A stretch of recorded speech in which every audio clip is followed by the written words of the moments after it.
welcome to today's tip. I'm going to be making a happy birthday page today, and the way that I'm going to create the happy birthday is I'm going to be using this acrylic block that I'm stamping into my ink, which sounds a bit bizarre, but bear with me. And then what I'm going to do is start to create presents going all the way along the bottom of my page.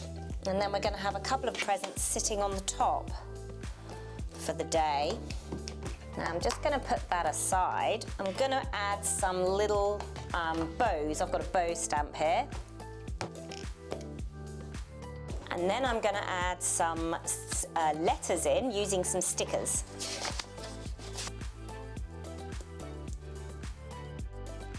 So I've finished putting the stickers onto my presents that I've made, and I've added a happy along there, and I've just mounted it on this lovely bright red cardstock. It does say birthday wrapped in the wrong way, but the presents were stacked like that, so that's how I did it.